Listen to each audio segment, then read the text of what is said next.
Hey guys, so when you are making an off-grid breakfast, whether it's because you have a power outage or because you actually choose to live off-grid, I think that propane is priceless. There's like nothing to compare to it because it's portable and there's a lot of like fixtures that you can purchase for it that work really well. You can get a lantern. You can have the stove attachment. We have the Elmira. This is our stove that we had in the big house. And right now I'm using it as a cooking surface. We use the propane attachment to cook with rather than heating with it because it's much too big for the space that we're in. But when you're making breakfast, if you do have a grid down situation, don't pop into your freezer. Leave your freezer shut. Go through your fridge, go through it quickly, find everything that's perishable, and cook that first. A lot of people are uncomfortable with unrefrigerated eggs. We're not uncomfortable with them being unrefrigerated, but if you're in a really hot area, I would recommend hard boil your eggs. Cook anything that's going to be perishable like that up. And once you have your perishable stuff used up, oh, I've got that flame way too high.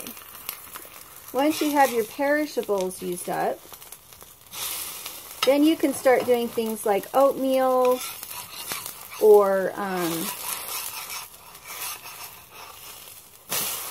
some other kind of grain that's easy to store. But stay out of your freezer for as long as you can because generally it will stay frozen for a couple days, and then after a couple days it will be cold still, and then you can get out your pressure cooker and start getting things canned, or you can start to eat them quickly, maybe share them with friends and family. I like to use, I don't know if you can see it, I got my dehydrator right here set up. I had some bananas that were going bad, that were getting soft, and so I used them up. Another thing you can use is root vegetables. You can use your pressure cooker.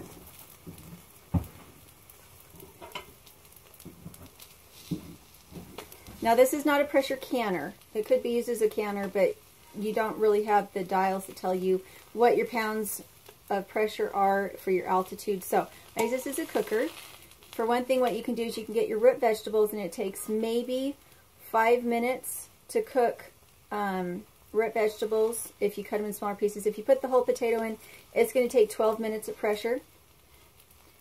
But you can use root vegetables, and then you can use those for hash browns. Just because you're off-grid doesn't mean you can't have a whole bunch of variety.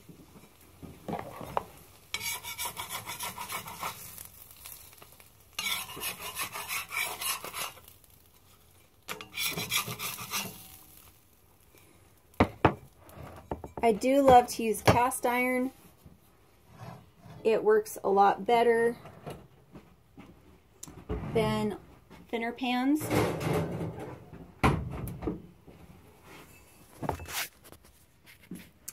But I think having a supply of propane and something to cook, to use the propane with. We have our summer kitchen outside. I'll show that to you.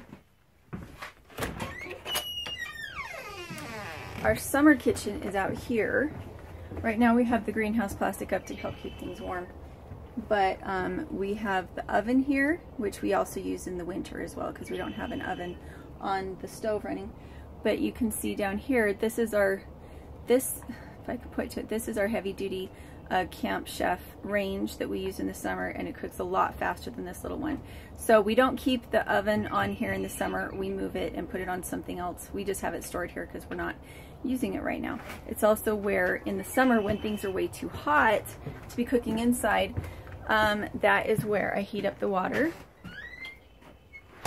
It's where I heat up the water for the showers. So the rocket stove is going this morning. Can you see it? Can you see the blades are moving? And I have it pointed towards the banana chips that I made 2 days ago.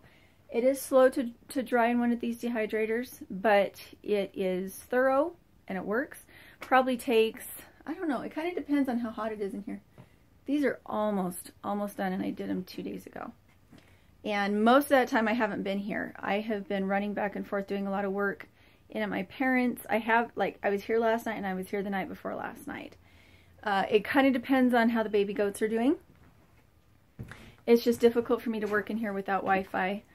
Oh, I was going to show you potatoes. So let me stop this. So one of the things that I would really like to get finished is the floor. But we didn't really know what we wanted to do with the floor, so unfortunately it's not finished. So I have these boxes that were from old potatoes, and that's what we have the potatoes in now. So instead of going and buying baskets and needing it to be frilly, I just kept it simple. Generally I have squash in here and maybe some fruit in here. So we spent a lot of time off-grid when I was a kid, when my parents were building their house. And I have learned a lot. I learned a lot then. I was the one who would haul water. And I know you don't want to have to haul water very far, and you don't want to use more water than you absolutely have to. And then last year we lived off-grid from March through November. And we learned a lot from that. We learned that the first thing you want to do is get up insulation in your cabin because it's going to be stinking cold, and no amount of heat and propane and anything, nothing's going to keep you warm if that house is not insulated. So we learned that. And what I learned from that coming in this year is that I needed to have a few conveniences set up so that we could mostly live off-grid and enjoy the experience, but so that we weren't suffering in the interim.